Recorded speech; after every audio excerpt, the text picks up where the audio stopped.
अरे क्या हुआ, रुक क्यों गए? बस आज के लिए इतना काफी है। इतनी जल्दी हार मान गए? अब उम्र भी तो हो गई है। हाँ, लगता है आखिरकार बुढ़ापे ने तुम्हें हरा ही दिया। चलो जूस पीते हैं। चलो। वैसे एक बात बताऊं, मैं तो अभी तक थका नहीं। मैंने तो तुम्हारे लिए झूठ बोला ताकि तुम्हें आराम मिल सके। हाँ हाँ, अब तो बहाने बनाओगे ही।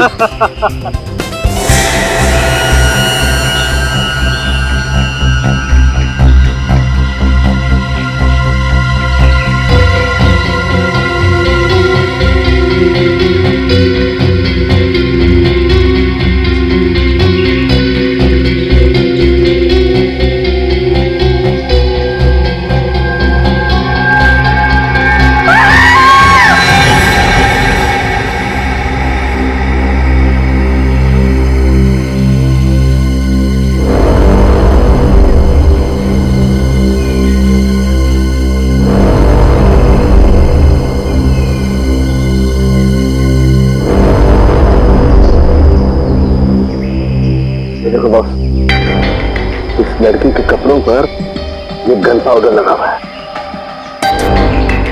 इसका मतलब साफ है, इस लड़की को बहुत नजदीक से गोली मारी गई है। ऑलमोस्ट पॉइंट ब्लैंक रेंज से।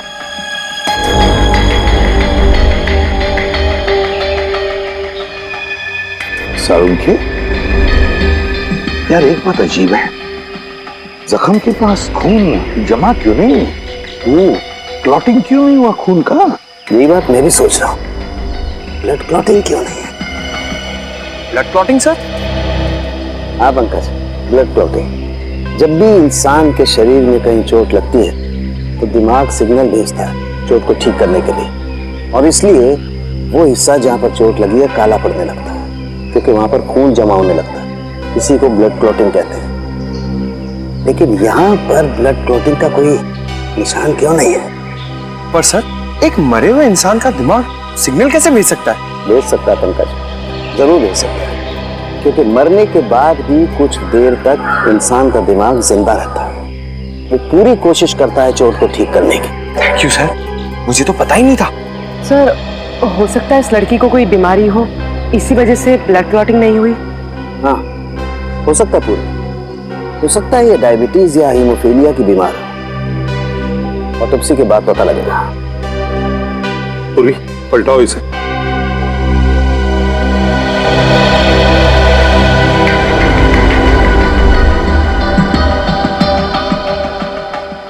यार एग्जिट वूंड तो है, गोली पीठ से बाहर निकली है, गोली बाहर निकली है।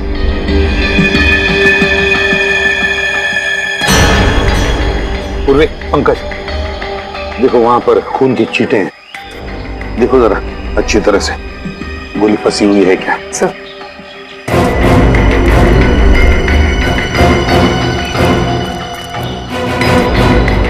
सारुंखे, एक बात बता, इस लड़की की मौत हुई कब? बस इसकी बॉडी में अभी तक राइगर मोटिस सेट नहीं हुआ, शरीर जकड़ना शुरू नहीं हुआ। इसका मतलब इसकी मौत ज्यादा से ज्यादा 3 घंटे पहले हुई होगी। मौत ज्यादा से ज्यादा 3 घंटे पहले?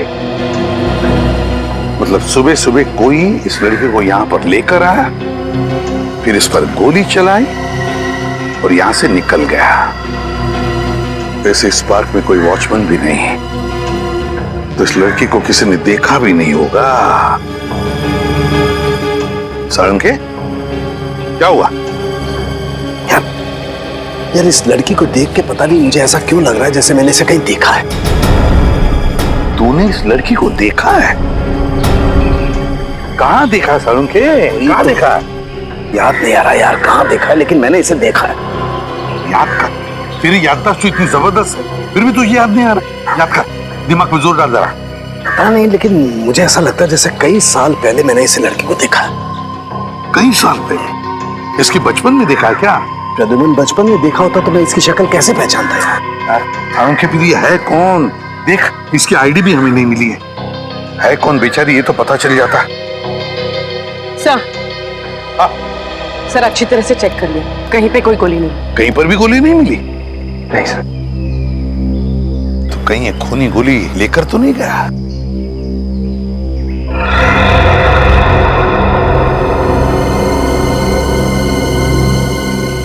पूर्वी, वो देखो।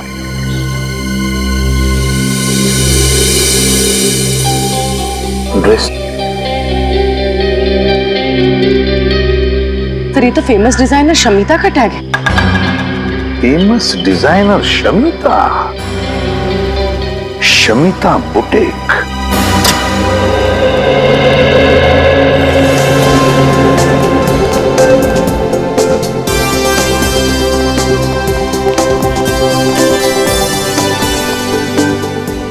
वेलकम टू शमिता's बुटीक।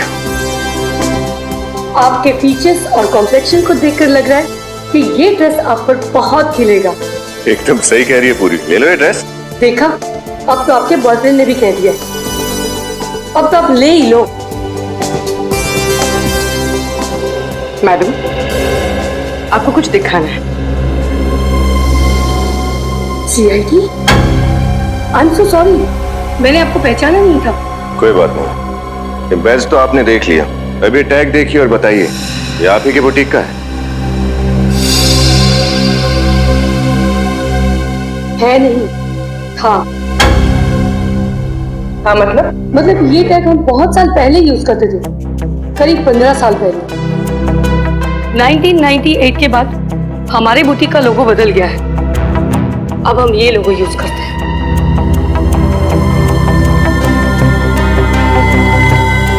पंद्रह साल पुराना लोगो, मतलब उस लड़की ने इतने पुराने कपड़े पहने थे? और वो कपड़े देखने में तो एकदम नए लग रहे थे। आप लोग किस लड़की के बारे में बात कर रहे हैं? इसके बारे में। ओह माय गॉड, क्या हुआ इसे? इस लड़की की मौत हो चुकी है, क्या आपने पहले कभी इसे देखा? जी नहीं। अब ये कैसे पता चलेगा कि ये लड़की है कौन? ये तुम क्या कह रही हो तारिक? तुमने ठीक तरह से टेस्ट किया? आज तो 3 बार चेक कर चुकी हूँ, हर बार वही रिजल्ट आ रहा है। This is impossible. कैसे हो सकता है ये? अरे क्यों नहीं हो सकता? जब डॉक्टर तारिका कह रही है तो बिल्कुल हो सकता है। वैसे सर ये बहस किस बात पे हो रही थी? सचिन, दरअसल वो अरे तारिका जी इनसे क्यों डर रही है? ये तो अपने डॉक्टर साधन के। बोलिए बोलिए। अभिजीत, इस लड़की के रगों में जो खून है वो इस लड़की का है ही नहीं। ये क्या कह रहे हैं? इस लड़की का खून इसका नहीं है तो फिर किसका है? वो तो पता नहीं, लेकिन इस लड़की का तो 100% नहीं है, क्योंकि इसके खून का DNA और लड़की का DNA अलग है। अगर ये खून इस लड़की का है ही नहीं तो इसकी रगों में आया कहां से ये खून? हाँ, अच्छा, जो लड़की के कपड़ों के ऊपर खून मिला और पेट पे वो खून, वो किसका है? वो खून है तो एक ही इंसान का, पता नहीं किसका है, लेकिन इस लड़की का तो बिल्कुल नहीं है। सर कहीं वो खून उसी खूनी का तो नहीं? शायद वो भी घायल हो गया हो। खूनी का होता तो लड़की के कपड़ों पे ही होता ना, इसके शरीर के अंदर कहां से घुस गया? ये कुछ और ही चक्कर है। एक और बात, इस लड़की को गौर से देखो। इसे लैब में आए हुए लगभग 5 घंटे हो गए और उससे 3-4 घंटे पहले इसकी मौत हुई है, तो तकरीबन 8 से 9 घंटे पहले इस लड़की की मौत हुई है। लेकिन ये देखो, इसकी चमड़ी देखो, जरा भी नहीं बदली है, कोई फर्क नहीं पड़ा है। और देखो, ये इस लड़की का हाथ देखो, देख रहे हो, जरा भी रायगर मोल्टिस सेट नहीं हुआ है, बॉडी जरा भी नहीं जकड़ी है। और इसकी वजह? मुझे अभी तक ढूंढ नहीं पाया हूं अभिजीत, लेकिन थोड़ा वक्त दो, मैं जरूर ढूंढ निकालूंगा कि आखिर इस सब की वजह क्या है। अच्छा डॉक्टर साहब, आप कह रहे थे कि इस लड़की को आप कुछ पहचानते हैं? हाँ। कुछ याद आया कौन है लड़की? नहीं यार, बहुत दिमाग लड़ाया लेकिन याद नहीं आ रहा है आखिर ये लड़की है कौन। कोई बात नहीं, कोई तो जानता होगा इसे। सर ये मेरी बीवी वैष्णवी। आपकी बीवी? Yes officer. पर इसे हुआ क्या है? धनंजय जी, वैष्णवी का खून हुआ है। क्या? किसने मारा इसे? वही पता लगा रहे हैं हम। लेकिन एक बात बताइए, आखिरी बार कब मिले थे आप वैष्णवी से? 20 साल पहले। 20 साल पहले? 20 साल पहले वैष्णवी गायब हुई थी। मैंने इसे कहां नहीं ढूंढा, हर पुलिस स्टेशन, हर अखबार, हर जगह। सॉरी। अच्छा, एक बात पूछूं आपसे, आपकी शादी कब हुई थी? 23 साल पहले, 3 अक्टूबर 1990। हमारी लव मैरिज थी। मैं और वैष्णवी एक ही मेडिकल कॉलेज में पढ़ते थे। इसे उम्र क्या है आपकी? 50 साल। 7 जून 1963 मेरी बर्थ डेट है। और वैष्णवी जी की? तकरीबन 3 साल छोटी थी मुझसे। 3 साल छोटी थी आपसे, मतलब 47 साल की उम्र थी उनकी, है ना? अच्छा, वैष्णवी जी का कोई फोटोग्राफ है 20 साल पुराना?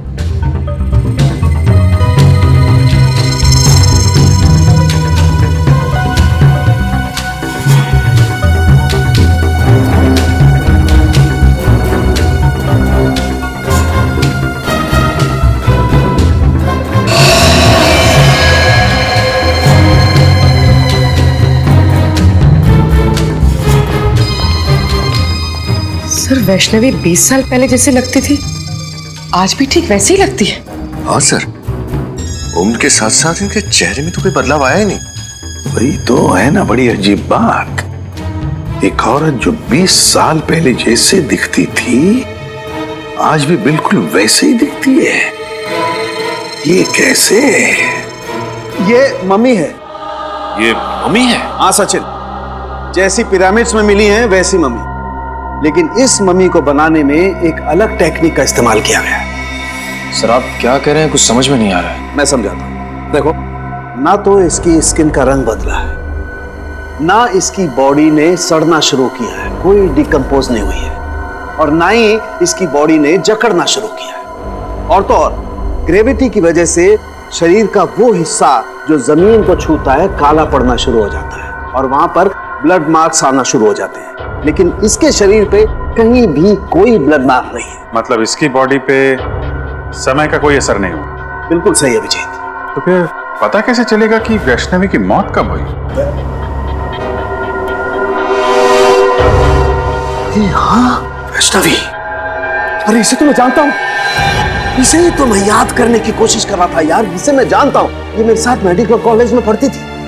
What a brilliant student she was! ये तो MKN कॉलेज में साइंस की प्रोफेसर थी। आज से 20 साल पहले वैष्णवी इसी कॉलेज में पढ़ाती थी।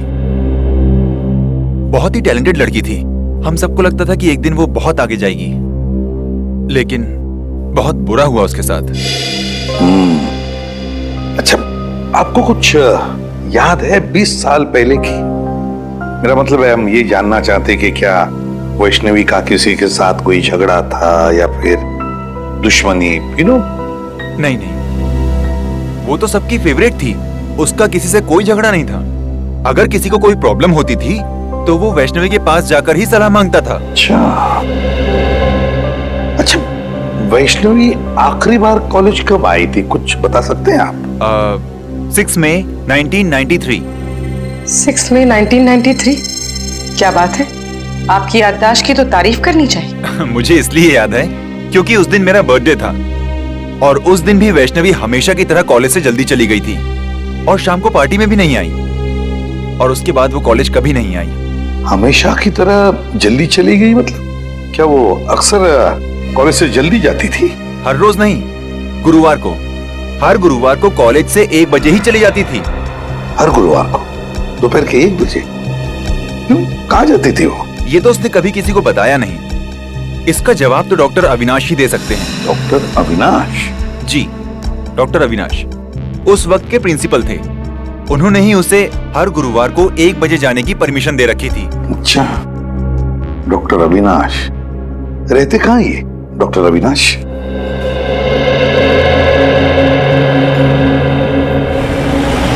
हाँ, ले दोस्त, कॉफी पी।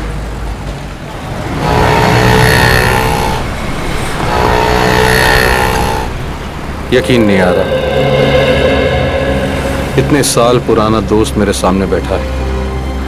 आज अतीत की यादों के पलों को जीने से अच्छा और क्या है। बात तू सही कह रहा है धनंजय, लेकिन एक बात कहूं, अतीत की यादों में अपने आप को इतना भी नहीं जकड़ लेना चाहिए कि जिंदगी से घुटन होने लगे। कम ऑन यार, दिल छोटा नहीं करते। अच्छा देख देख, मैं तेरे लिए क्या लाया हूं। क्या? खोल कर देखना यार।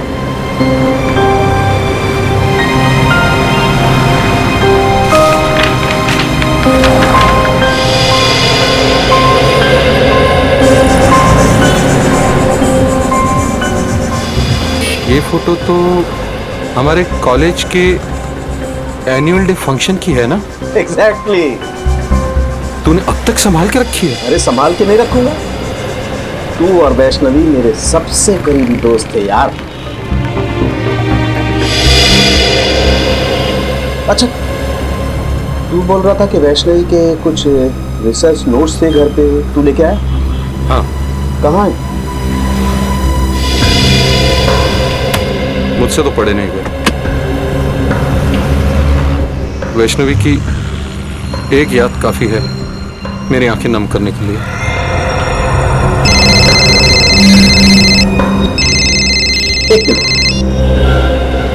हेलो, वो धनंजय तेरे साथ है ना? हाँ, क्यों? उससे पूछ कि वैष्णवी हर गुरुवार को दोपहर के 1 और शाम के 7 बजे के बीच कहाँ जाती थी। और एक बात, धनंजय से पूछ ले कि क्या वो हमें वैष्णवी के रिसर्च पेपर्स, मेरा मतलब है रिसर्च की जो फाइल्स हैं, वो दे सकता है क्या? हाँ ठीक, ओके। अच्छा धनंजय, तुझे मालूम है कि हर गुरुवार को वैष्णवी 1 से 7 बजे तक कॉलेज के बाहर कहाँ जाया करती थी? नहीं यार, मुझे इस बात का बिल्कुल अंदाजा नहीं था। इनफैक्ट जब पुलिस इन्वेस्टिगेशन में मुझे इस बारे में पता चला तो मैं खुद हैरान था कि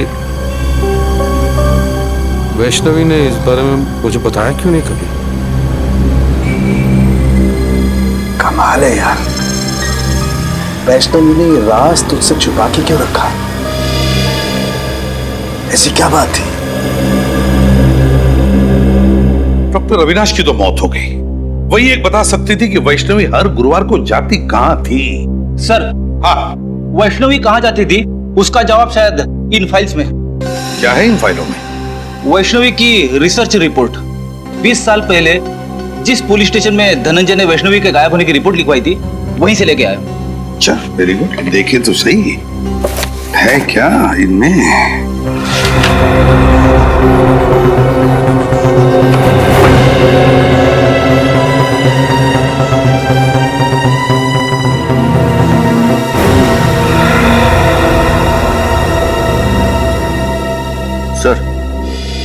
सर ये देखिए, वैष्णवी गायब होने से पहले 2 रिसर्च प्रोजेक्ट पर काम कर रही थी, एक पोस्टमार्टम और एक प्रीमार्टम। सर, पोस्टमार्टम के बारे में तो सुना है, जो सालुंके साहब लाशों के साथ करते हैं। ये प्रीमार्टम क्या होता है? फ्रेडी, प्रीमार्टम शरीर की वो स्थिति है, शरीर की वो स्थिति जो किसी भी इंसान के मरने से पहले होती है, मरने से पहले।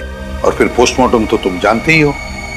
लेकिन एक बात समझ में नहीं आ रही है कि वैष्णवी इन 2 विषयों पर ही क्यों, प्रीमार्टम और पोस्टमार्टम, इन 2 विषयों पर ही क्यों रिसर्च कर रही थी?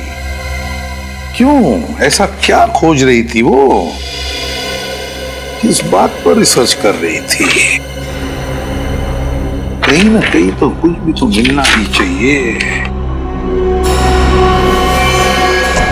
ये क्या है? ओह,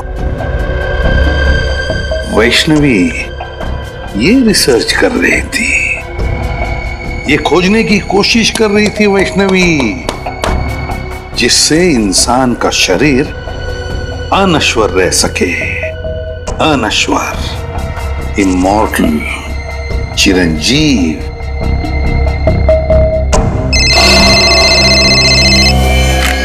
आसान है। ऐसी क्या बात बताना चाहते हैं आप कि आपने हमें यहाँ पर दोबारा बुलाया? कुछ ऐसी बात जो तुम सोच भी नहीं सकते। सर वैसे तो ऐसी बहुत सारी बातें जो मैं सोच नहीं सकता, लेकिन आप बताइए ना, ऐसी कौन सी बात कहना चाहते हैं आप? पंकज, तुम्हारा खेल खत्म हो चुका है। हम तुम्हारा सारा राज जान गए हैं। खेल? राज? ये क्या बात कर रहे हैं सर आप? बस सर नहीं खड़ा रहना, नहीं तो गोली चल जाएगी। सर ये आप क्या कर रहे हैं सर? प्लीज गन नीचे करो। चुप। जस्ट कीप क्वाइट पूरी, जस्ट कीप क्वाइट। अब देखो पंकज, मैं तुम्हारे पेट पर गोली मारता हूं तो एक गोली तुम्हारे शरीर को चीरती हुई पेड़ पर ठीक वहीं जाकर के लगेगी जहां पर वो खून लगा हुआ है।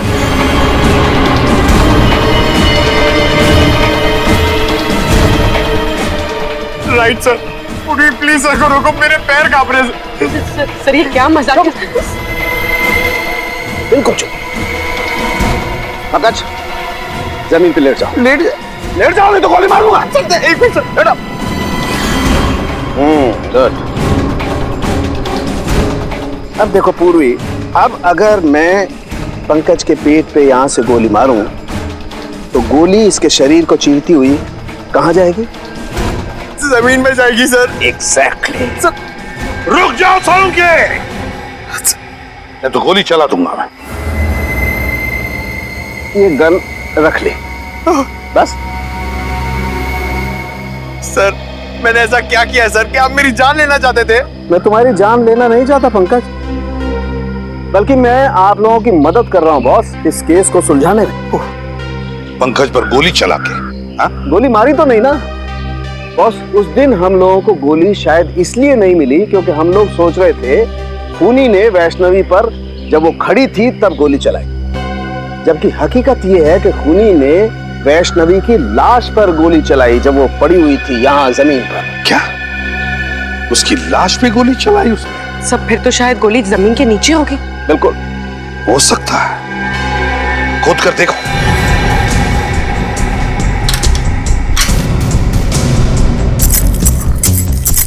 मतलब सालुंके, ये खूनी हमें गुमराह कर रहा था। उसने गोली चलाई जिंदा वैष्णवी पर नहीं, वैष्णवी की लाश पर, और फिर उसके बाद में उसने उस पेड़ पर खून लगा दिया ताकि हमें लगे कि उसने जिंदा वैष्णवी पर गोली चलाई। सर गोली मिल गई। गोली मिल गई तो समझो खूनी भी मिल गया। वेरी गुड, फिर तो मिठाई खिलाओ यार। सालुंके, पहली मिठाई तुझे खिलाऊंगा क्योंकि खूनी तेरा दोस्त धनंजय है। धनंजय। क्या बात कर रहे हो यार तुम? हाँ धनंजय, क्योंकि ये गोली उसी गन की है जो गन हमें धनंजय के घर में मिली थी, समझे? धनंजय की गन? लेकिन तुम धनंजय के घर कब गए? जब तुम धनंजय के साथ कॉफी शॉप में कॉफी पी रहे थे तब। प्रद्युमन, तुम मेरे दोस्त पर शक कर, और तुमने मुझे इस बारे में बताया क्यों नहीं? जरूरी नहीं समझा। चलिए सर, धनंजय को गिरफ्तार कर लेते हैं। हाँ, धनंजय को तो कभी भी अरेस्ट कर सकते हैं, लेकिन ये बात किसी को भी पता नहीं चलनी चाहिए, याद रखना सालुंके।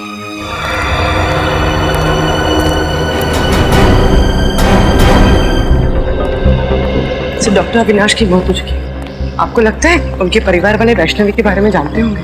नहीं तो यही है कि जानते हो, क्योंकि डॉक्टर अविनाश का परिवार एक अकेली कड़ी है जो हमें वैष्णवी के अतीत के साथ जोड़ती है। आप लोग ये घर खरीदने के लिए आए हैं क्या?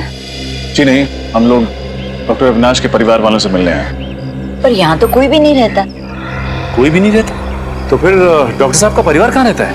उसका तो बस एक ही बेटा है, अनिरुद्ध। 15 साल पहले अविनाश उसी से मिलने के लिए अमेरिका गया था, पर वापस ही नहीं आया। बस कुछ आया तो अनिरुद्ध का फोन कि उसके पापा की मौत हो गई है। तो ये अनिरुद्ध कभी यहाँ आता नहीं? बस आता है कभी कभार, 2-3 महीने में एक चक्कर लगा लेता है। सुनने में आया है कि वो ये घर बेचने की सोच रहा है। अनिरुद्ध हर 2-3 महीने में एक चक्कर लगा लेता है यहाँ अमेरिका से। नहीं नहीं, अमेरिका छोड़े तो उसे 2 साल हो गए हैं। आजकल इंडिया में रहता है वो। जी, आपके पास उनका कोई एड्रेस या नंबर है? नहीं, ज्यादा घुलता मिलता नहीं था वो किसी से, बस अपने काम से ही काम रखता है वो। Thank you. हमारे पास इतना वक्त तो है नहीं कि अनिरुद्ध के यहाँ आने का इंतजार करें। अंदर चल के देखते हैं, हो सकता है कोई नंबर या एड्रेस मिले।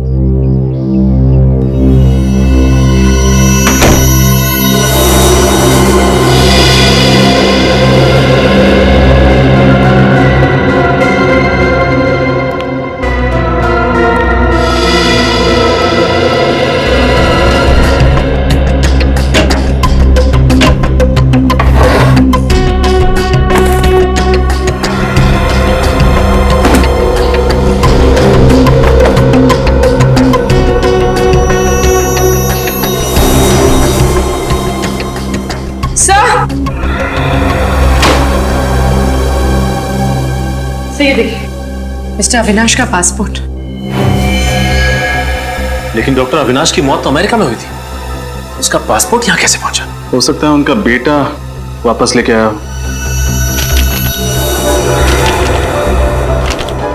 ये क्या? पासपोर्ट में कहीं भी अमेरिकन वीजा तो लगा हुआ है ही नहीं। इसका मतलब डॉक्टर अविनाश कभी अमेरिका गए ही नहीं। तो इसका मतलब वो औरत झूठ बोल रही थी हमसे। हाँ सचिन, या तो वो औरत झूठ बोल रही थी या फिर अविनाश का बेटा अनिरुद्ध कोई खेल खेल रहा है। इस केस ने दिमाग घुमा दिया सचिन। पहले हमें जॉगर्स पार्क से एक लाश मिलती है जिसकी बॉडी का डीएनए उसके रगों के खून के डीएनए से मैच नहीं करता है। फिर हमें पता चलता है कि वो लाश है डॉक्टर वैष्णवी की। उनके पति धनंजय का कहना है कि डॉक्टर वैष्णवी की लाश अभी भी बिल्कुल वैसी दिखती है जैसे वैष्णवी 20 साल पहले दिखती थी। 20 साल से लाश में कोई चेंज नहीं हुआ। सालुंके साहब ने बताया कि वो इसलिए क्योंकि लाश को मम्मी की तरह सुरक्षित रखा गया था। डॉक्टर वैष्णवी किसी खास प्रोजेक्ट पे काम कर रही थी और जिस आदमी को उसके बारे में मालूम था, डॉक्टर अविनाश, उनके बेटे अनिरुद्ध का कहना है कि उनकी मौत भी 15 साल पहले किसी रहस्यमय तरीके से हो गई। वो प्रोजेक्ट कौन सा था, इसके बारे में अभी तक पता नहीं चला। लेकिन सर, एक बहुत चौंका देने वाली बात पता चली है सर। क्या? डॉक्टर अविनाश की कुंडली कहती है कि ना उनकी कभी शादी हुई ना ही उनका कोई बेटा था सर। मतलब उनके पड़ोस में रहने वाली वो औरत हमसे झूठ बोल रही थी। या तो वो औरत झूठ बोल रही है या फिर कोई ढोंगी डॉक्टर अविनाश का बेटा बनकर ये सारी कहानियां फैला रहा है। अभिजीत, वैष्णवी 47 साल की होने के बावजूद 27 साल की क्यों दिख रही थी और उसकी लाश सड़ना क्यों नहीं शुरू हुई, इसका राज पता चल गया है मुझे। क्या राज है सर? प्लास्टिनेशन। प्लास्टिनेशन? हाँ, ये एक नया तरीका है लाशों को बरसों बरस, एक लंबे समय तक प्रिजर्व करके रखने का। इसका मतलब सर, इजिप्ट में जैसे लाशों को मम्मी बना के रखा जाता है वैसे? बिल्कुल ठीक निकल, वैसे ही। लेकिन इसमें एक फर्क है। फर्क यह है कि इसमें लाश के अंदर का तरल पदार्थ, लिक्विड, बाहर निकाल लिया जाता है और उसकी जगह पर लिक्विड प्लास्टिक लाश के अंदर डाल दिया जाता है। और जब वो लिक्विड प्लास्टिक ठोस हो जाता है, जम जाता है, तो फिर लाश वैसी की वैसी रहती है, उसमें जरा भी फर्क नहीं पड़ता है। हाँ, मैंने भी किसी साइंस जर्नल में इस तकनीक के बारे में पढ़ा था सर। लेकिन जहां तक मेरा अंदाजा है, इसमें लाश की खाल निकाल ली जाती है ना। लेकिन वैष्णवी की खाल तो ज्यों की त्यों है। यही वो वजह है जिसके कारण हम इस केस में गोल गोल घूम रहे थे। दरअसल वैष्णवी ने एक ऐसा फार्मूला इजाद कर लिया था जिसकी वजह से लाश की चमड़ी बिल्कुल भी नहीं बदलती है, वैसी की वैसी बनी रहती है, हमेशा जवान। और सर, क्या ये मुमकिन हो सकता है? हाँ, बिल्कुल मुमकिन है। साइंस में नामुमकिन कुछ भी नहीं होता है और ये वैष्णवी ने करके दिखा दिया। वैष्णवी ने एक ऐसे फार्मूले का आविष्कार किया जिसमें इंसान की चमड़ी में नए पैदा होने वाले सेल्स की संख्या मरने वाले सेल्स से ज्यादा होती है और इसीलिए इंसान की चमड़ी हमेशा वैसी की वैसी बनी रहती है। और अब इस फार्मूले का पता मुझे भी चल गया है। इसका मतलब ये फार्मूला वैष्णवी ने अपने ऊपर इस्तेमाल किया होगा, इसीलिए उसकी त्वचा 20 साल से वैसी की वैसी है। या फिर उस खूनी ने वैष्णवी के ऊपर एक्सपेरिमेंट किया होगा। जो भी है, वैष्णवी की मौत के पीछे का कारण ये नया आविष्कार है डॉक्टर साहब, ये नई खोज।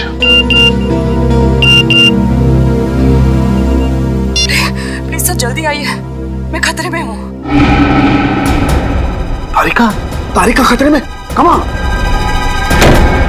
तारिका, तारिका, my God, Tarika, Tarika, Tarika, my God, इसकी नब्ज बहुत स्लो हो गई है यार। सर कुछ कीजिए ना।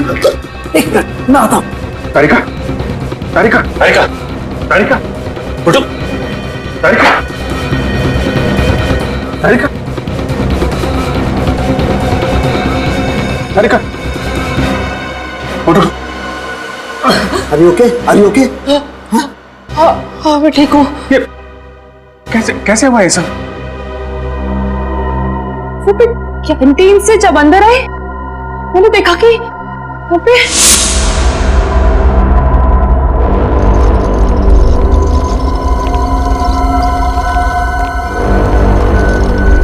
अरे कौन हो तुम लोग और लाश को कहाँ लेके जा रहे हैं? हम लोग जीके हॉस्पिटल से आए हैं। डॉक्टर सालुंके साहब ने हमें लाश को वहाँ के मोर्ग में लाने को कहा है। क्या? लेकिन मुझे तो कुछ नहीं बताया सालुंके सर ने इस बारे में।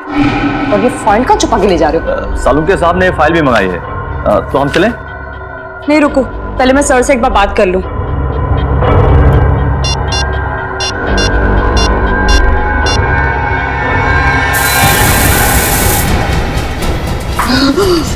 जब भी बात करना जब होश में जाना। Good night.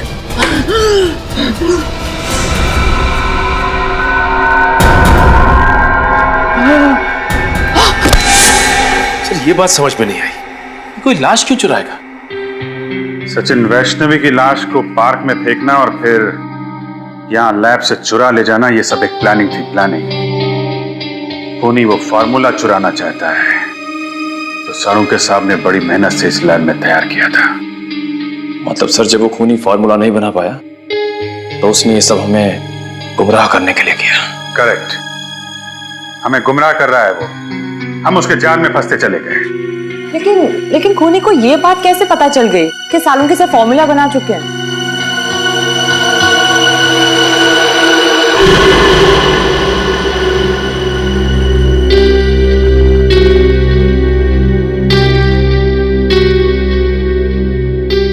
सालुंके साहब, कहीं आपने तो किसी को? आई एम सॉरी अभिजीत, लेकिन मैंने वो फार्मूला धनंजय को बताया था,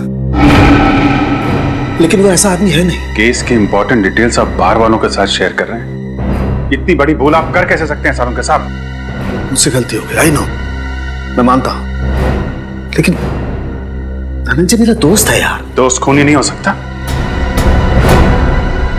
धनंजय खूनी? हाँ, या तो धनंजय खूनी है या फिर उसका कोई साथी। सचिन,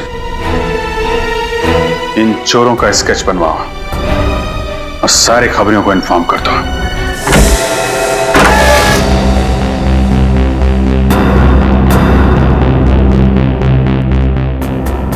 कोना कोना छान मारो, हो सकता है धनंजय घर में ही छुपा हो।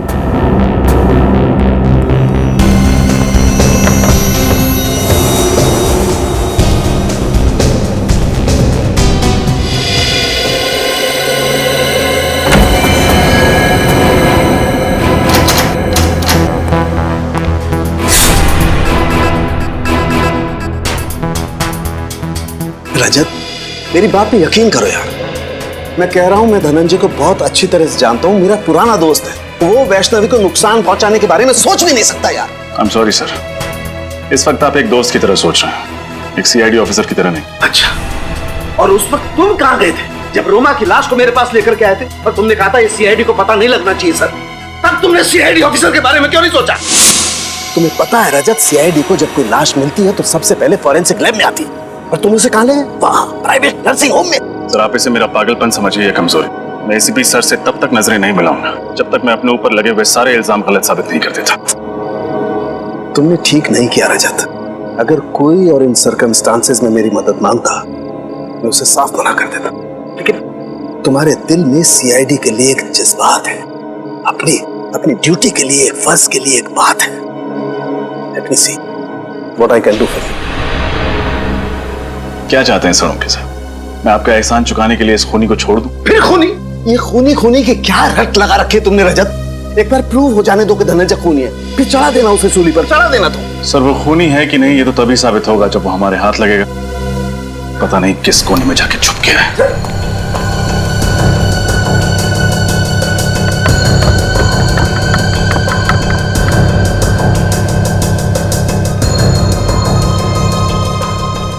हाँ सचिन, कुछ मिला क्या? हाँ सर, ये देखिए चाय का मग और उल्टी रखी किताब। इसका मतलब कुछ देर पहले यहाँ बैठकर कोई किताब पढ़ रहा था। कोई और नहीं सचिन, जरूर धनंजय ही होगा। किसी ने उन्हें खबर कर दी होगी कि हम आने वाले हैं। बस भाग गया। क्या हुआ? तुम मेरी तरफ इस तरह से घूर के क्यों देख रहे हो? हाँ?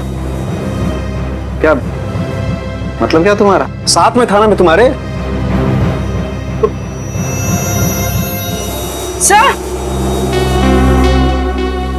सर ये देखिए, टूटा हुआ वास।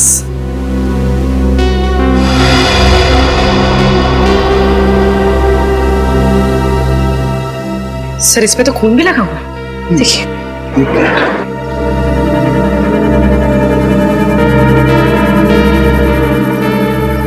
इस पे तो कुछ उंगलियों के निशान भी हैं। पूर्वी सर, एक काम करो, घर में देखो कोई टैल्कम पाउडर रखा, प्लीज।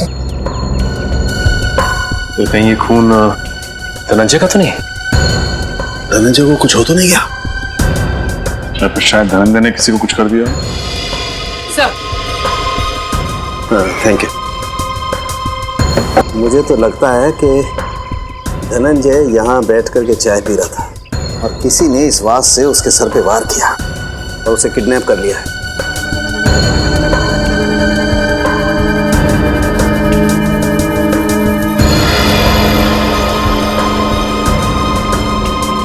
अब इस फिंगरप्रिंट का फोटो ले लेते हैं।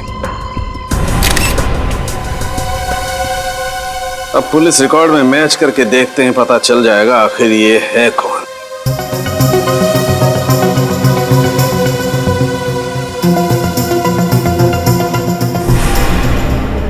ओह, ये तो बालू है।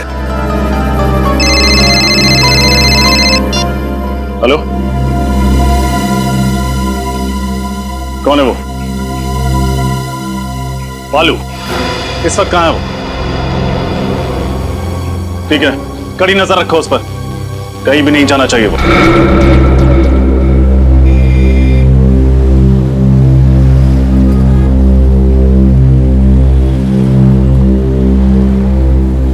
चलो भाई, तुम जाओ।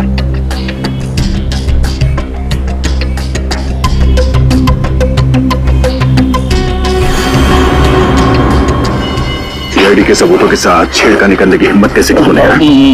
माफ करना साहब, मैंने सब पैसों के लिए किया। किसने दिए थे पैसे? साहब अनिरुद्ध ने दिए थे। अनिरुद्ध? फिर ये तो डॉक्टर अविनाश का बेटा है। वही कर रहा है ये सब।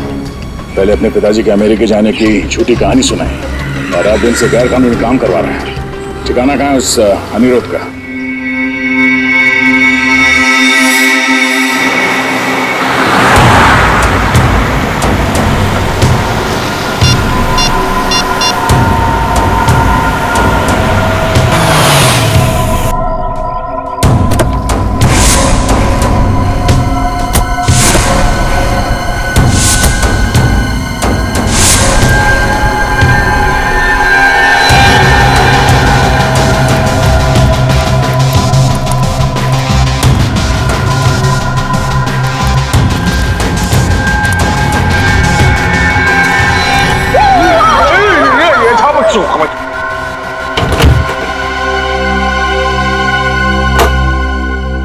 कौन हो तुम? तुरफरमारे बर्फाब। बफा? ये बाहर से आए हैं। ये है मिस्टर बफाब और ये है मिस्टर चफाब। क्यों आया? महफूज की ताजर फफान हो पाना चाहता हूँ। मूंछ की तरह जवान होना चाहते हैं।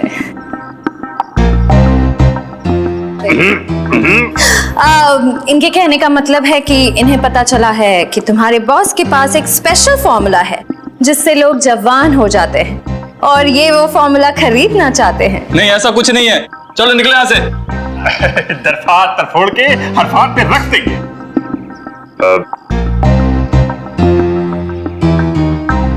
देखो, इन्हें बहुत गुस्सा आ रहा है।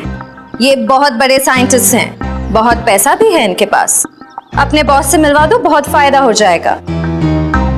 यहीं रुको, मैं बॉस से बात करता हूँ।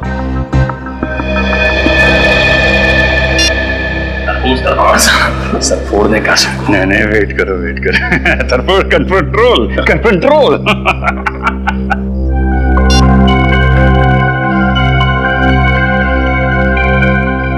हथियार तो नहीं है ना पास में? हथियार? हर्फ हथियार? हर्फ हमको हर्फ हथियार की जरूरत नरफी। हर्फ हमारा हरफात, हर्फ हथियार।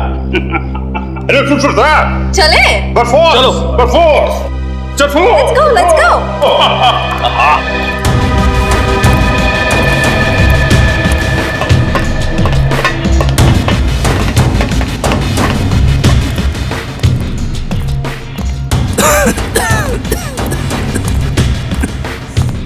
आइए। स्वागत है आपका। मुझे वैज्ञानिकों से बातें करना बहुत अच्छा लगता है। क्या सेवा कर सकता हूँ मैं आपकी? सेवा तो हम आपकी करेंगे। सिर्फ हमको जरफेल की हरफ अंदर, चरफक्की, फिर फिसिंग। ये कह रहे हैं कि आपके सीक्रेट फॉर्मूला की खबर इन्हें लग चुकी है। आप जैसे ब्रिलियंट और जीनियस साइंटिस्ट की तलाश ये करते रहते हैं। Thank you. आपका वो सीक्रेट फॉर्मूला ये खरीदना चाहते हैं। पर वो फॉर्मूला बिकाऊ नहीं है। सॉरी। दरफात तरफोड़ के हरफात में रख देंगे।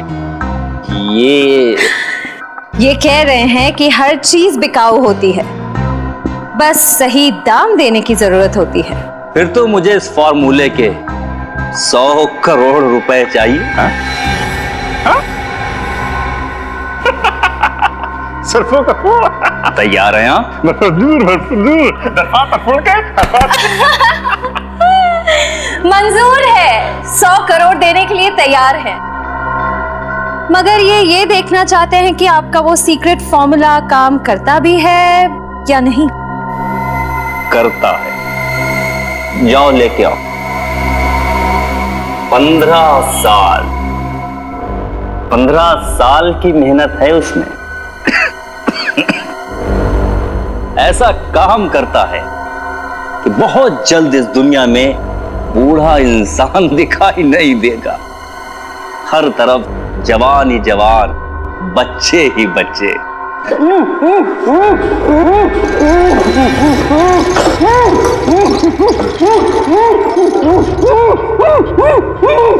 देखिए कैसे मैं इस 55 साल के आदमी को अपने सॉल्यूशन की मदद से 25 साल का नौजवान बना दूंगा।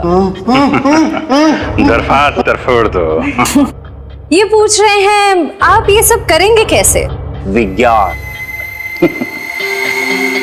जैसे जैसे इंसान की उम्र बढ़ती जाती है, उसके शरीर के सेल्स की मरने की संख्या नए पैदा होने वाले सेल्स से कहीं अधिक ज्यादा हो जाती है, जबकि हमारे बचपन में या जवानी में ऐसा नहीं होता। अब देखिए, इस सॉल्यूशन की मदद से मैं इसकी खाल को फिर से जवान कर दूंगा, क्योंकि नए पैदा होने वाले सेल्स की संख्या मरने की संख्या से कहीं अधिक ज्यादा हो जाएंगे।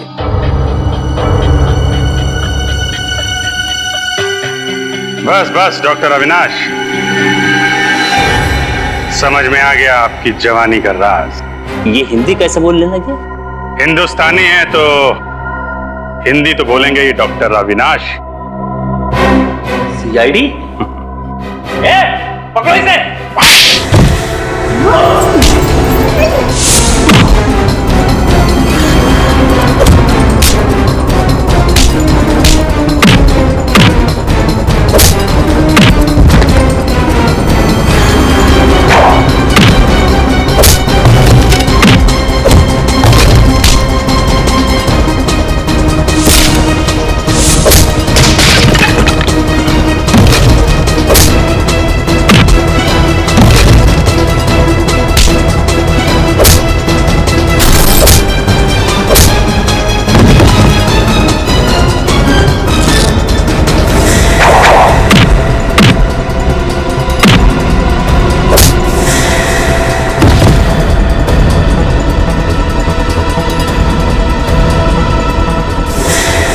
बुढ़ापे में इतनी भाग दौड़ अच्छी नहीं है अविनाश जी, ब्यूरो चल के आराम कर लीजिए।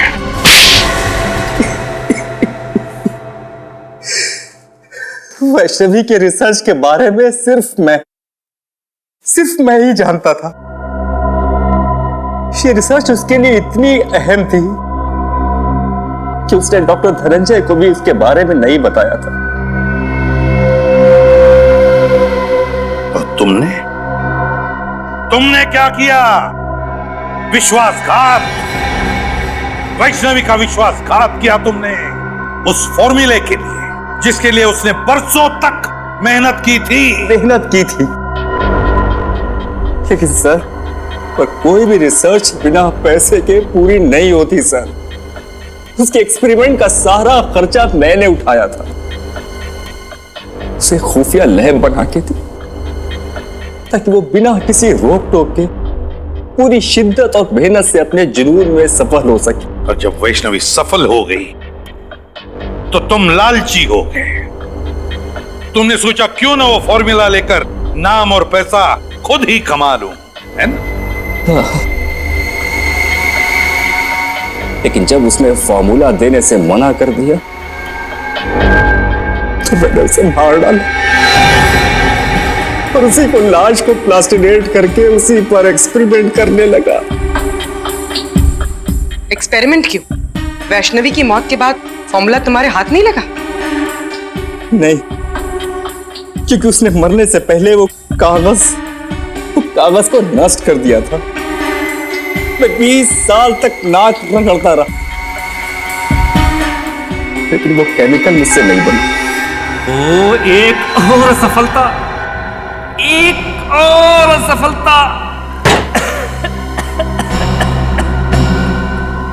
न जाने कितनी बार मुझे फेल होना पड़ेगा अपने इस एक्सपेरिमेंट में।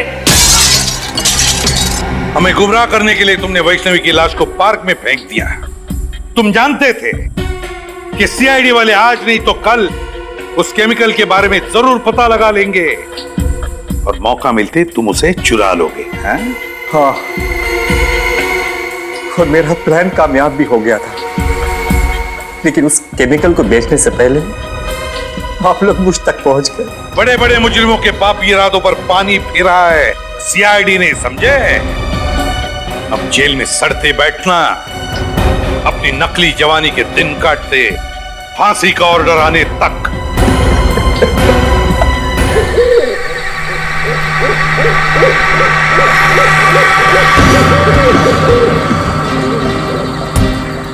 अरे यार, इतना एडवेंचर तो मैंने अपनी पूरी जिंदगी में नहीं की जितना इन पिछले कुछ घंटों में हो गया। वाकई यार, बहुत हो गई हाइकिंग साइकिंग।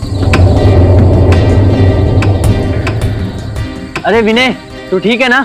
हाँ, मैं ठीक हूँ। अगर तू कहे तो यार शहर जाने वाला रास्ता हम अभी ढूंढ सकते हैं। रात को रास्ता कहाँ ढूंढेंगे यार? एक काम करते हैं, सवेरे होने तक यहीं पे रुक जाते हैं, सवेरे होते ही निकल लेंगे। ये हुई ना बात। अरे यार, एक हील अंदर नहीं जा रहा यार। खैर यार, कुछ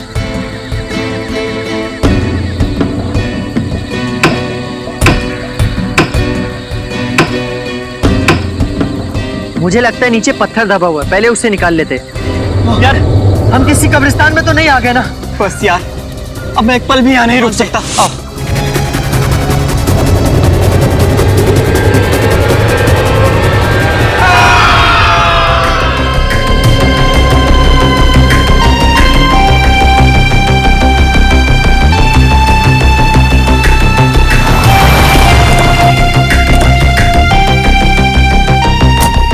आइए सर, आइए। चलिए।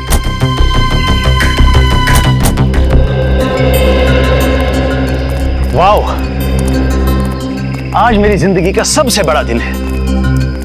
इतने लंबे स्ट्रगल के बाद आज मैं गर्व से कह सकता हूं कि ये सारी की सारी जमीन मेरी है। मुबारक हो समर सर, बहुत बहुत मुबारक हो आपको। Thank you very much.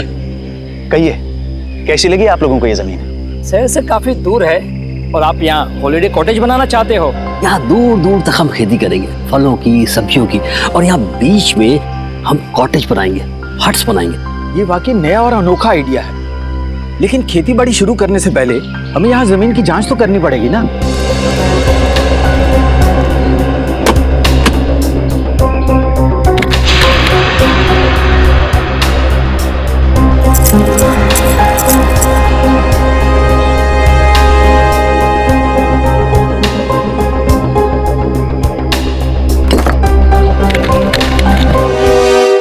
तो जसवीर, तुमने अपने 3 दोस्तों को कल शाम को यहाँ पे छोड़ा था और उसके बाद से उनका पता नहीं चल रहा है। हाँ सर, सर उन्होंने कहा था कि सुबह 6 बजे तक वो आ जाएंगे सर। मुझे काफ़ी फिक्र हो रही है सर। सर वो लोग जब बहुत ज़्यादा लेट हो गए तो मैंने प्रिंसिपल साहब को इन्फॉर्म किया सर। सर मैंने सुना है ये बहुत ही खतरनाक इलाका है। यहाँ लोग अक्सर गुम हो जाते हैं और लूटपाट भी बहुत होती है। सर मैडम बिल्कुल सही कह रही है, इसलिए मैं ये 2 गाइड्स मार्को और दीपिका को आपके साथ भेज रहा हूँ ताकि वो उन्हें ढूंढने में ये आपकी मदद करें। मार्को और दीपिका, आप लोग तो इस इलाके से अच्छी तरीके से परिचित होंगे ना? जी हाँ, हम दोनों इस इलाके को बहुत अच्छी तरह से जानते हैं। That's great. चलिए फिर देखते हैं।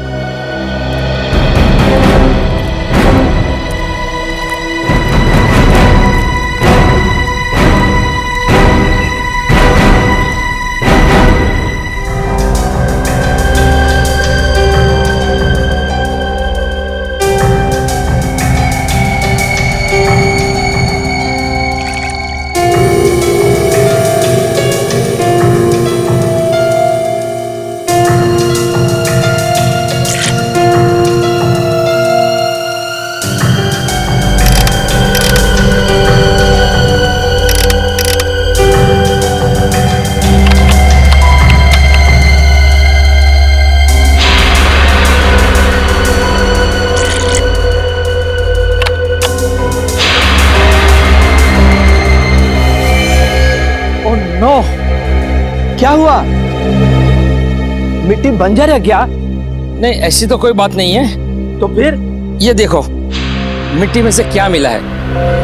ओह माय गॉड, अब हम क्या करेंगे? करना क्या है, सीआईडी में डॉक्टर सालुंके को फोन करते हैं।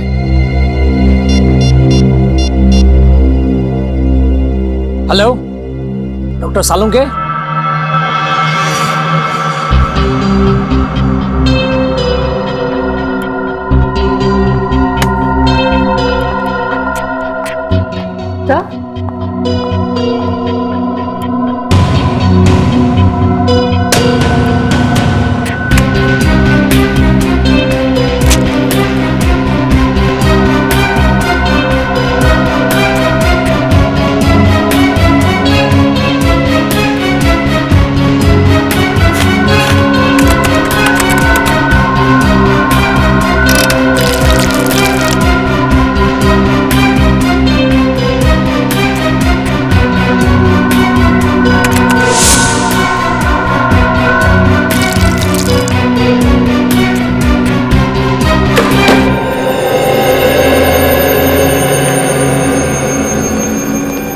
आप लोगों का शक एकदम सही था। उस मिट्टी में मुझे पूरे 26 लोगों का डीएनए मिला है। आपका मतलब 26 लोगों को गाड़ा गया था वहां पे? वो जगह पे कोई कब्रिस्तान तो नहीं था? वही तो, इसीलिए तो ये मामला और भी ज्यादा गंभीर हो जाता है। कौन थे लोग?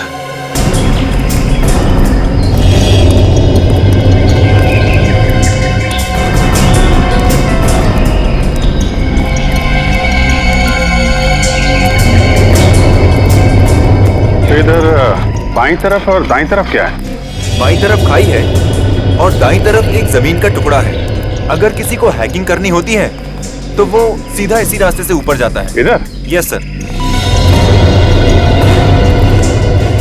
सर, कहीं वो लोग इस खाई में तो नहीं गिर गए होंगे? पहले चलो देखते तो हैं, आ जाओ।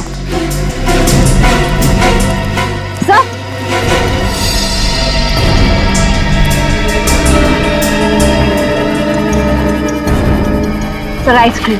हाँ सर, वो लोग आइस बॉक्स में आइसक्रीम और जूस भी लेकर आए थे सर। मतलब यही कहीं खाना वाना खाया है लोगों ने। ठीक है, ये आइसक्रीम का कप, प्लेट, मतलब यहाँ पे बैठ के उन लोगों ने खाना खाया है। यहीं कहीं आसपास टेंट वेंट लगा के आराम भी किया होगा। यहाँ आसपास कोई ऐसी जगह है जहाँ पे टेंट लगाया जा सके? यस सर, उस तरफ। चलो देखते हैं। अच्छा किया जो आप लोगों ने डॉक्टर सालुंके को तुरंत फोन कर लिया, वरना किसी को पता भी नहीं चलता कि यहाँ पर 26 लोगों की लाशें दबी हुई हैं। सर, ये लाशें किसकी हो सकती और यहाँ पे कैसे है? ये तो इस जमीन का मालिक समर्थ ही हमको बता सकता है।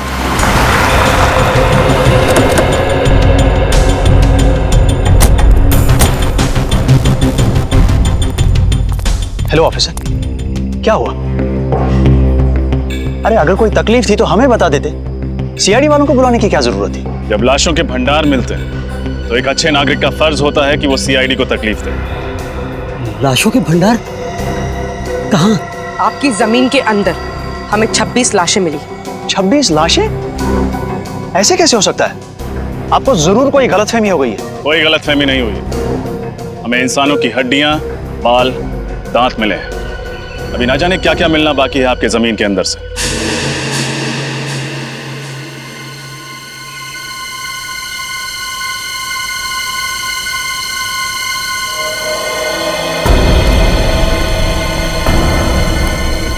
भैया यहाँ लेके आओ।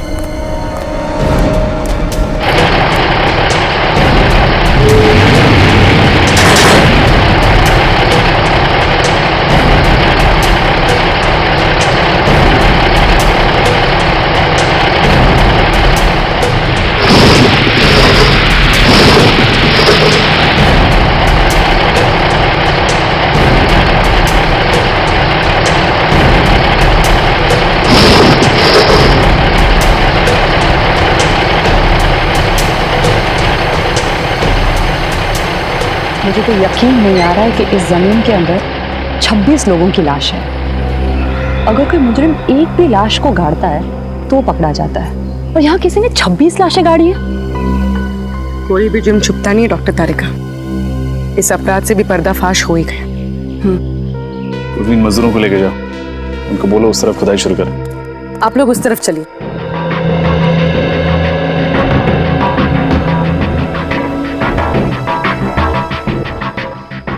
सर। हाँ बोलो। गलती से भी रिश्वत देने का ख्याल अपने दिमाग में मत लाना। सीआईडी के सामने तुम्हारी दाल गलने वाली नहीं है। वो बात नहीं सर, आप हमें गलत समझ रहे हैं। दरअसल क्या बात है? मैं इस जमीन का मालिक नहीं हूँ सर। तुम मालिक नहीं हो तो कौन है? पता नहीं सर। पता नहीं मतलब? मैं आपको बताता हूँ सर। दरअसल हम सुनसान और अनजान जमीन पर कब्जा कर लेते हैं, उसके बाद उस जमीन को दूसरों को बेच देते हैं, या फिर वहाँ पर मकान या दुकान बना देते हैं। What? हाँ सर, हमें नहीं मालूम था सर इस जमीन पर कब्जा करने के बाद हमें मुनाफा के बदले जेल की सलाखें मिलेंगी। सर हमें बचा लीजिए सर। मुजरिम अक्सर पकड़े जाने के बाद लेखक बन जाते, दिलचस्प कहानियां सुनाने लगते हैं। तुम्हारी भी अच्छी है। नहीं सर, ये कहानी नहीं है, ये सच्चाई है सर। आप ये जमीन के पेपर देख लीजिए सर। आप किसी भी अच्छे वकील को दिखा लीजिए, वो यही कहेगा कि ये नकली पेपर से। तो तुम्हारी कहानी सच्ची भी है, तुम्हें जेल तो जाना ही पड़ेगा।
कुछ भी नहीं है, कोई आईडी वगैरह।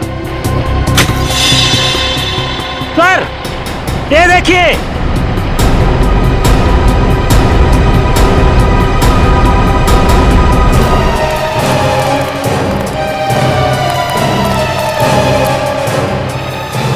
सर ये देखिए नींव का पत्थर।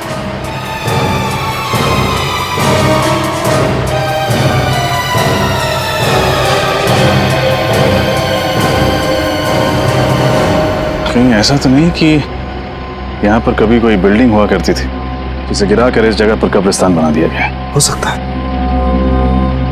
पता नहीं वो कौन सी मनहूस घड़ी थी जब हमने इस जमीन पे बुरी नजर डाली। लेने के देने पड़ गए। आप दोनों हमारे साथ ब्यूरो चलेंगे, आपसे पूछताछ करनी।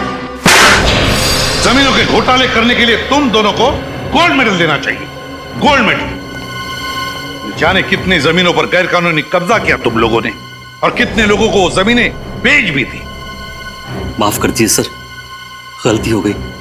अब हम ऐसी धांधलेबाजी फिर कभी नहीं करेंगे। अरे धांधलेबाजी तो तब करोगे ना जब जेल से छूटोगे। अब आइंदा हम धांधलेबाजी नहीं करेंगे।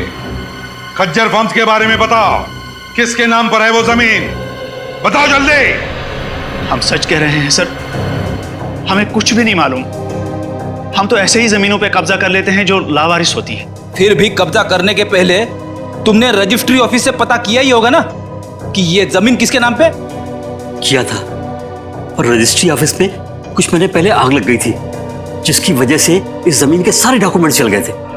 हाँ सर, और जब हमें पता चला कि इस जमीन के आगे पीछे और कोई नहीं है, यहां तक कि इसके पेपर्स भी नहीं है, तो हमने तुरंत इसके ऊपर हक जमा लिया। सर ये रही रजिस्ट्रेशन ऑफिस में लगी हुई आग की रिपोर्ट। आग लगी थी 6 जून 2003 और आग की वजह पेट्रोल। पेट्रोल मतलब सर वो आग जानबूझकर लगाई गई थी जमीन का इतिहास मिटाने के लिए?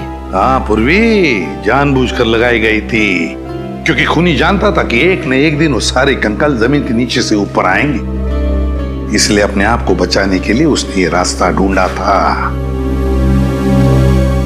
ये पता लगाना चाहिए कि उस नींव के ऊपर वो जो कंक्रीट का कंस्ट्रक्शन मिला है ना, वो ढांचा, उस पर पहले क्या बना हुआ था। ऐसा लगता है जैसे इस हड्डी को किसी ने आरी से या 100 चेन से काटने की कोशिश की है। तो मुझे तो ये खूनी बहुत बड़ा सरफिरा लगता है। कुछ लोगों के स्कल पे तो मुझे दांतों के निशान दिखे।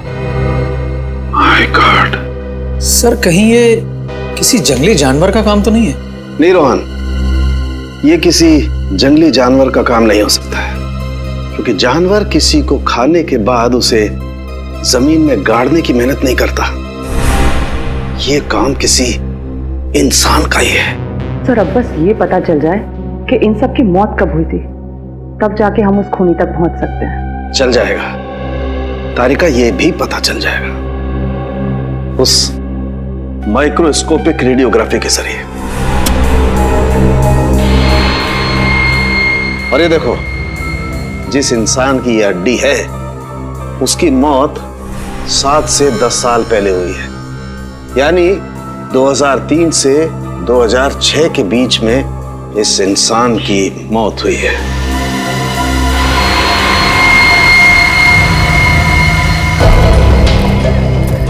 और कितनी दूर चलना पड़ेगा अभी?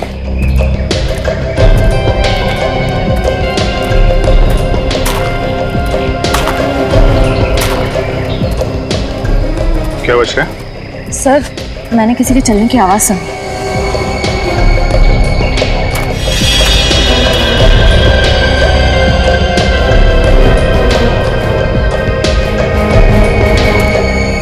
यहाँ तो कोई नहीं दिख रहा।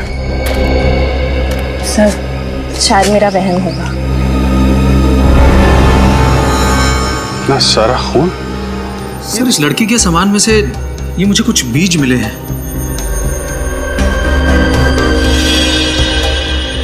ये किस तरीके के बीज हैं? नागा जोलकिया नाम का मसाला है। ये दुनिया का सबसे तीखा मसाला है, और ये इतना तीखा मसाला है कि नॉर्मल नमक या मिर्च की तरह नहीं खाया जाता। तकरीबन हजारों लाल मिर्च की ताकत इस थोड़े से मसाले में है। नागा जोलकिया। कोई ये मसाला इस तरीके से अपने सामान में लेकर क्यों घूमेगा? कहीं ये लड़की कोई रिसर्च वगैरह तो नहीं कर रही थी? इस खून का सैंपल ले लो श्रेया, बच्चों के माँ बाप के डीएनए के साथ मैच करके देख लेंगे।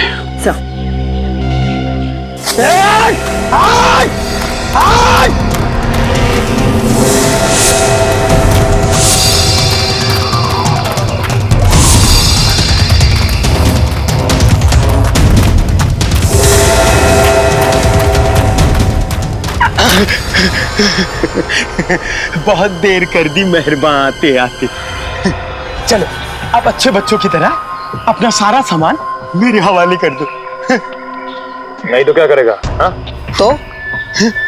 तो तुम्हारे छोटे छोटे टुकड़े करके कौन सी खाई में फेंकेंगे पता भी नहीं चलेगा किसी को। नहीं नहीं प्लीज आप ऐसा मत करिए। ये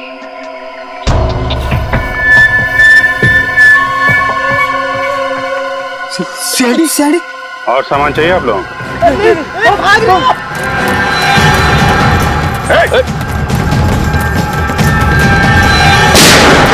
भागोगे तो गोली लग जाएगी। भागो मत।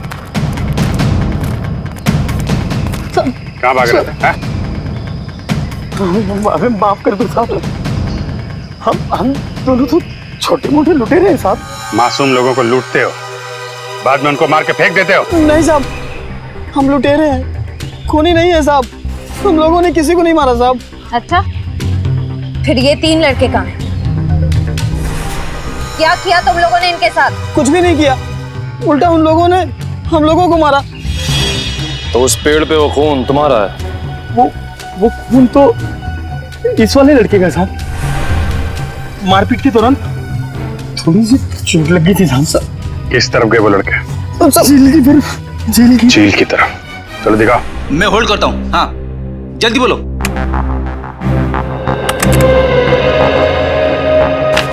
जी हाँ, मैं 2003 की बात कर रही हूँ, आज से 10 साल पहले की। मसाले का नाम है नागा झुलके, और जितने भी ऐसे खेत हैं जहाँ नागा झुलके नाम का मसाला उगता है, वहाँ उस लड़की की फोटो भेज दीजिए। और हाँ, एग्रीकल्चर इंस्टीट्यूट्स में भी।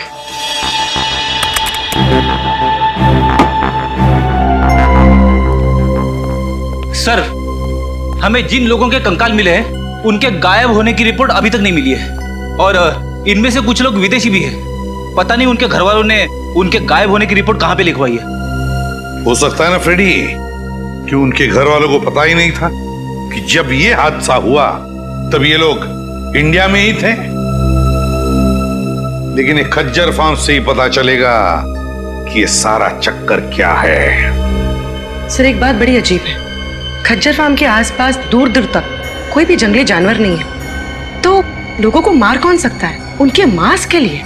सर, कहीं कोई आत्मा नरबक्षी तो नहीं है? वो चाहे कोई भी हो, फिर चाहे फ्रेडी, वो तुम्हारी आत्मा ही क्यों ना हो, अब नहीं बचेगा ये हमारे हाथों से।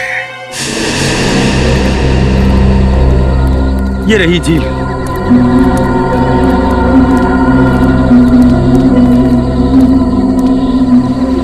निखिल, श्रेया, झील के आसपास का एरिया अच्छी तरीके से चेक करो, देखो कुछ मिलता है क्या। साहब, हम लोग जा सकते हैं? तुम लोग जाओगे, लेकिन सीधे जेल जाओगे। खड़े रह।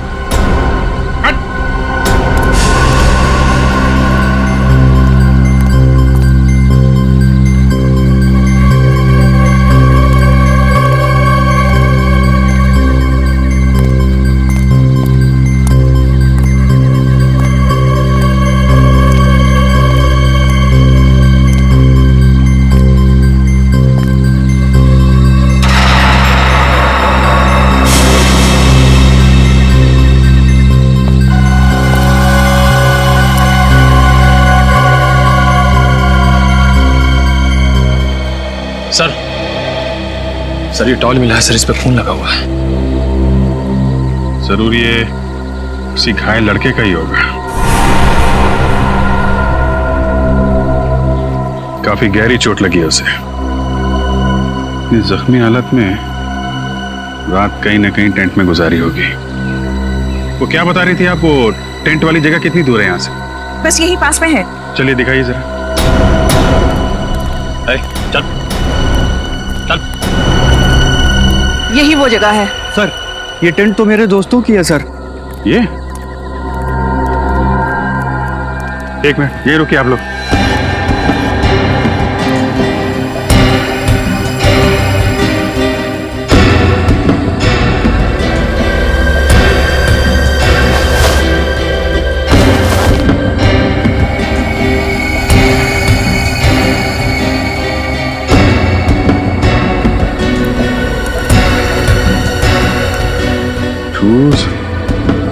टूटे हुए टेंट, बिखरा हुआ सामान, क्या हुआ क्या यहाँ पे? सर उन्हें कुछ हो तो नहीं गया होगा सर? सर हो सकता है ये किसी जंगली जानवर ने हमला किया। पर सर इस इलाके में तो कोई जंगली जानवर है ही नहीं। जानवर नहीं है तो फिर ये सब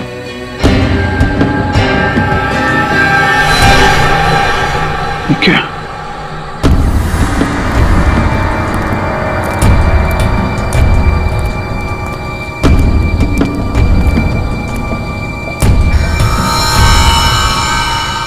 बहुत सारा खून है।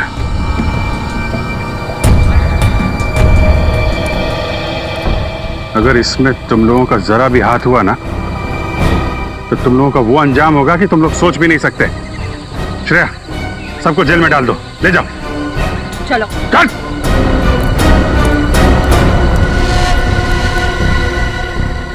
यहां से आगे घसीटने के निशान भी दिख रहे हैं। देखते हैं ये निशान कहां लेके जाते हैं।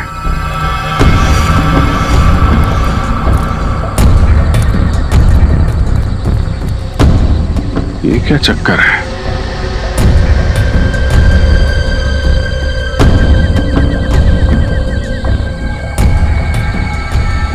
एक मिनट आप लोग यहीं पे रुकिए।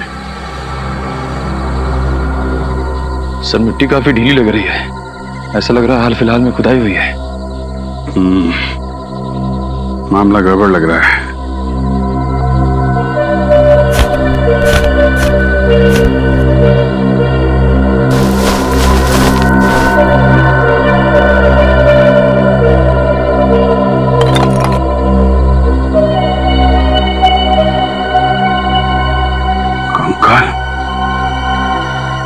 निखिल, कुछ खोदने का इंतजाम करो।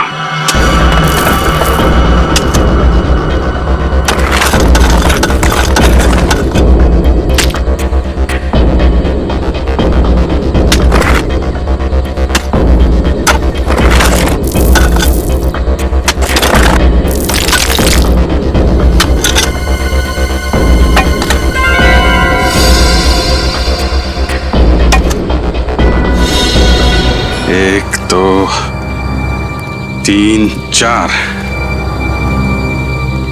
ये जसवीर तो कह रहा था कि उसके 3 दोस्त गायब हैं। चौथा कहां से आ गया? हाँ सर, हमें 3 की तलाश थी और यहाँ चौथा भी आ गया। जसवीर, तुम्हारे तीनों दोस्तों के साथ में कोई और आदमी भी था क्या? नहीं सर। सर ये कंकाल क्या मेरे दोस्तों के हैं सर? बहुत जल्द पता चल जाएगा।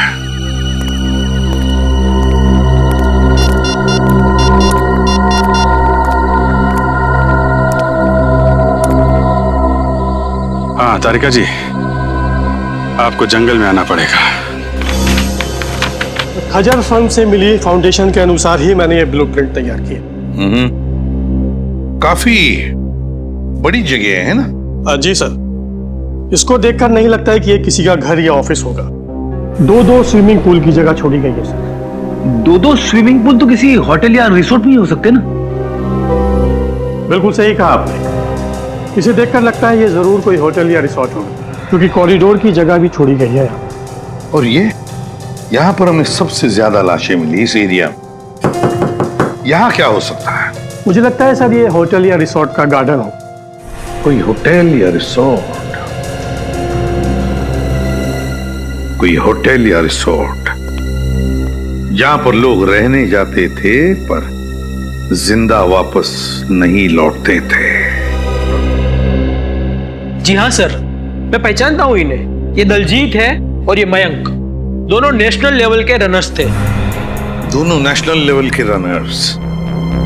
पर हुआ क्या, गायब कैसे हो गए ये? सर 10 साल पहले अप्रैल 2003 में मुंबई में एक इंटरसिटी टूर्नामेंट हुआ था। ये दोनों उसी में भाग लेने आए थे। टूर्नामेंट खत्म होने के बाद हम लोग तो उज्जैन वापस चले गए, लेकिन ये दोनों माथेरान घूमने जाना चाहते थे। फिर सर इन लोगों ने रिक्वेस्ट की थी कि ये 2-3 दिन में वापस आ जाएंगे, लेकिन इनकी कोई खबर नहीं आई।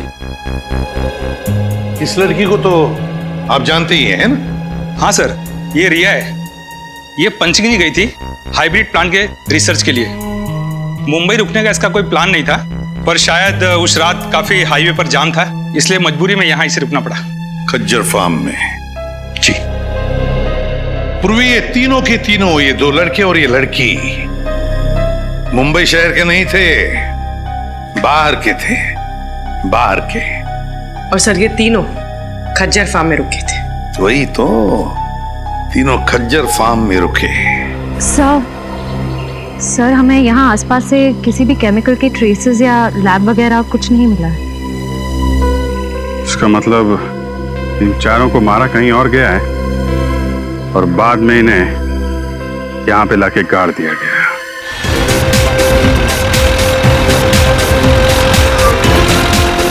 सर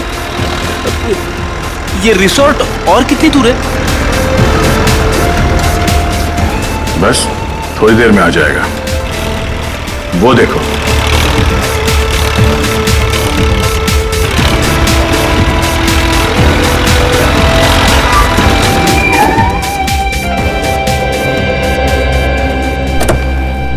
इस इलाके में ये वो दो रिसोर्ट है जिनके नक्शे ठीक उस रिसोर्ट की तरह है जो 2003 में नष्ट किए गए थे। अब सर उन तीनों लड़कों का और उस आदि मानव का कंकाल भी तो हमें आसपास के एरिया में से मिला था ना। फिर रिसोर्ट में जाने से खतरा हुआ तो? बड़ी खतरा है, इसीलिए तो जाना है। ये देखो, दोनों रिसोर्ट्स में खुफिया रास्ते हैं। एक रास्ता ये तहखाने की तरफ जाता है और ये दूसरा रास्ता रिसोर्ट से बाहर निकलता है। ये जो कोई भी जीव है जिसने इतना आतंक मचा रखा है, उसे इस रिसोर्ट के किसी खुफिया कोने में पाल पोस के बड़ा किया गया होगा। हाँ सर, कोई तो है जो अपने फायदे के लिए इस जीव का गलत इस्तेमाल कर रहा है और खून की नदियां बहा रहा है। एग्जैक्टली। वो जो कोई भी है, आज की रात उसकी जिंदगी की आखिरी रात होगी। काम करते हैं, मैं और सचिन ये सामने वाले रिसोर्ट में जाते हैं। फिर तुम और निखिल यहाँ इस रिसोर्ट में जाओ। सर मैं आपके साथ आता हूँ। नहीं, निखिल की रक्षा के लिए तुम्हें इसके साथ जाना पड़ेगा। चलें सर? चलो, डरना नहीं, मैं हूं ना।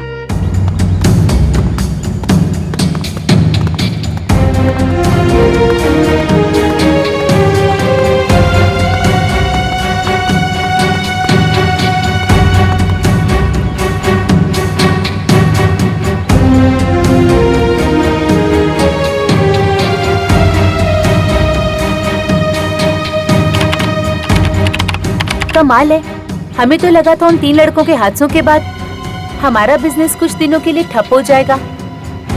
वैसे आप लोगों को डर नहीं लग रहा ट्रैकिंग करने में? आप किस हादसे की बात कर रही है? हमने तो ऐसा कुछ सुना नहीं था।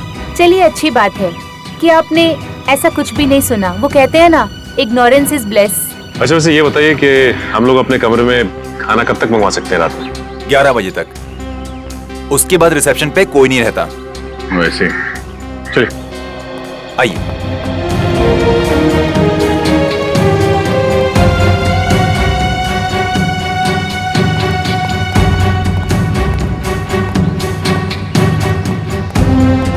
सर मुझे इनके तौर तरीके यहाँ कुछ ठीक नहीं लग रहे। तू फिक्र मत कर निखिल, दया सर ने भेजा है मुझे तेरी रक्षा करने के लिए। मैं तेरी मूंछ का एक बाल भी बाका नहीं होने दूंगा। लेकिन सर मेरी तो मूंछ ही नहीं है। तू उगानी चाहिए थी ना। अब ये भी मुझे समझाना पड़ेगा तुझे। अरे 11:30, चलो।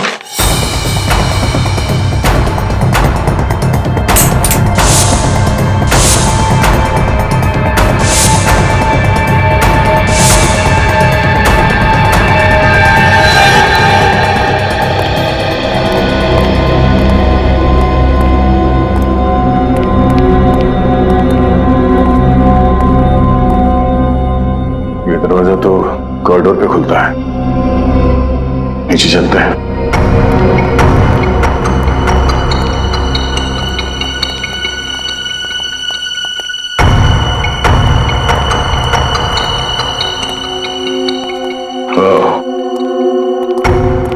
लगता है ये खुफिया रास्ता है। हाँ सर, तहखाने में तो कुछ मिला नहीं था। हो सकता है यही दरवाजा हमें मुजरिम तक पहुंचा दे।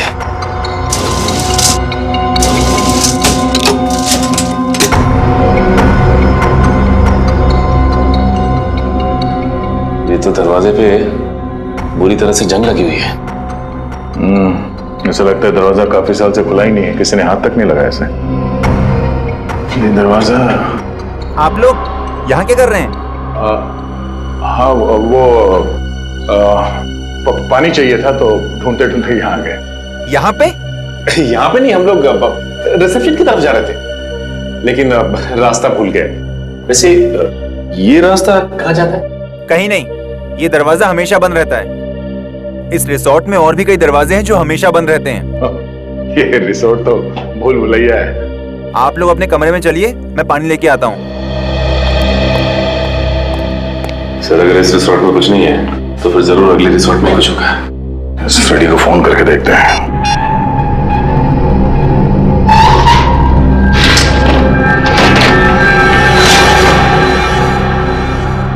अरे बाप रे, कितना अंधेरा है यहाँ पे। ना तो कोई बल्ब है और ना ही ट्यूबलाइट। लगता है फ्रेडी का मोबाइल नेटवर्क एरिया में नहीं है, लग नहीं रहा। सर एक मिनट, मैं निखिल का ट्राई करता हूँ। ये यहाँ पे दरवाजा है। नहीं लग रहा सर। एक काम करते हैं, वहीं चल के देखते हैं।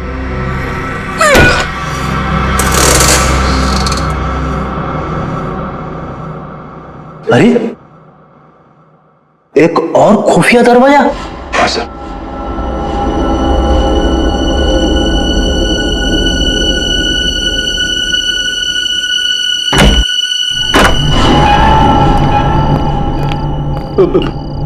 मैंने सुना है अक्सर ऐसी बंद अंधेरी जगह पे आत्माएं होती है।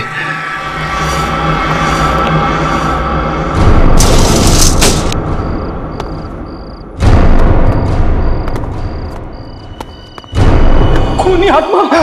सर खूनी आत्मा नहीं, नरबख्शी जीव। सर उन मुजरिमों ने उस नरबख्शी जीव को यहीं छुपा रखा है और अपने गुनाहों को अंजाम दे रहे हैं। सर रिसोर्ट के नक्शे के हिसाब से रिसोर्ट से बाहर जाने का ये खुफिया रास्ता है। सर दरवाजा तो खुला हुआ है। हाँ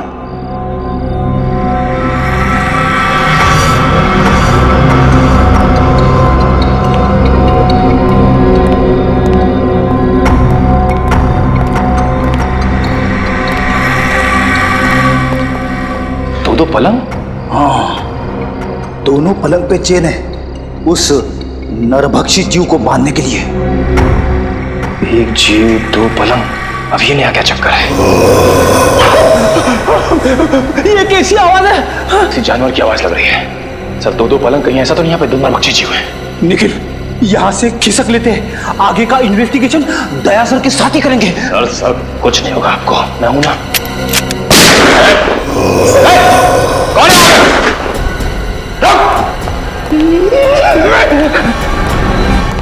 ये गेट खुला है।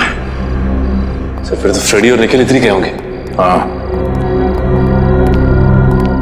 निखिल, सही देखिए, हड्डी और ये खून। ओह नो,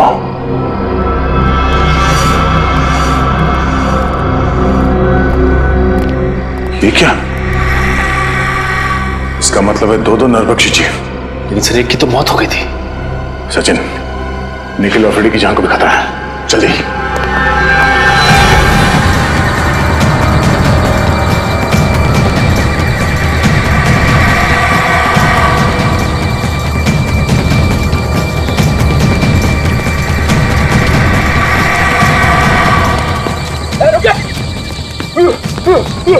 भागना मत, वरना गोली चला दूंगा।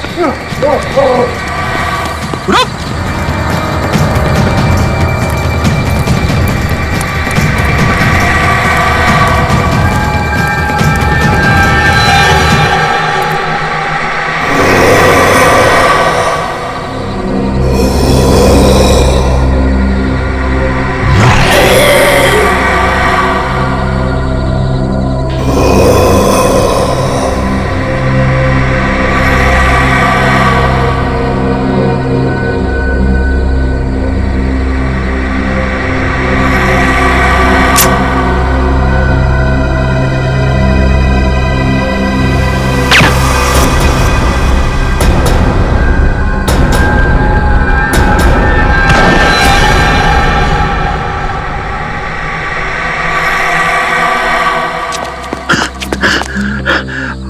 अरे वाह सर, आपने इसे मार दिया? नहीं फ्रेडी, सिर्फ डांट से बेहोश किया इसे। अच्छा हुआ सर आप लोग आ गए, वरना आज मेरी वाइफ का सुहाग उजड़ने वाला था। हट जाओ तुम लोग, हट जाओ वहां से। लगता है इस जीव का मालिक मैदान में निकल ही आया। इसी वक्त का तो इंतजार था हमें। हट जाओ वहां से, हट जाओ वरना गोली चला दूंगी। अरे सर, ये तो दीपिका। हट जाओ। गन नीचे करो। निकल जाओ यहाँ से। गन हटाओ, गन नीचे रखो। मैं कहती हूँ हट जाओ वरना गोली चला दूंगी। दीपिका गन नीचे करो। मैंने कहा हट जाओ यहाँ से। सचिन।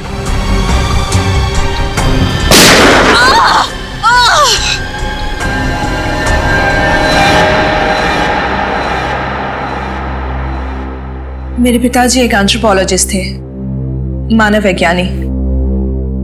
बहुत साल पहले वो मंटोनियो नाम के एक छोटे से टापू में गए थे, जहां से वो दो ऐसे जीव लेके आए जो ना तो इंसान थे और ना ही जानवर।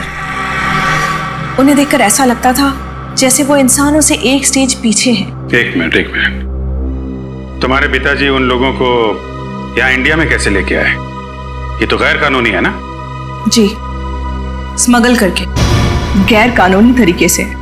तो जैसे जैसे वक्त बीतता गया, उनके साथ मेरा लगाव बहुत बढ़ गया। पर मेरा यकीन मानिए सर, मैं बिल्कुल नहीं जानती थी कि जैसे जैसे वो बड़े होते जाएंगे, वो नरभक्षी बन जाएंगे, मैन ईटर्स। और इसीलिए तुमने उनकी इंसानी मांस खाने की भूख को मिटाने के लिए रिसोर्ट में जितने भी लोग आते थे, उनका शिकार करना शुरू कर दिया। तो मैं और क्या करती? मुझे डर था कि कहीं एक दिन उन्हें अपना खुराक ना मिले तो शायद वो मुझे ही अपना शिकार बना लेंगे। अगर इतना ही लगाव था तुम्हें इन दोनों से, तो तुमने एक जीव को मार क्यों दिया? क्योंकि वो मेरे कैद से भाग गया था और उसने उन तीनों लड़कों को मार दिया। और जब इस तरह के जीव अपने मालिक का आदर और सम्मान नहीं करते हैं, तो उन्हें मार ही देना चाहिए। सर, क्या मैं एक आखिरी बार उससे मिल सकती हूँ? प्लीज। वो कहाँ है? कैसा है वो? उसे हमने एंथ्रोपोलॉजी डिपार्टमेंट भेज दिया है। वो लोग तय करेंगे उसके साथ क्या करना है। लेकिन तुमने बहुत बड़ा गुनाह किया है। न जाने कितने मासूम लोगों की जान गई है तुम्हारी वजह से। तुम्हारे साथ क्या करना है ये अदालत तय करेगी, असाइलम या जेल। इस तरह के और भी एपिसोड देखने के लिए हमारे चैनल को सब्सक्राइब करें और बेल आइकन दबाना ना भूलें।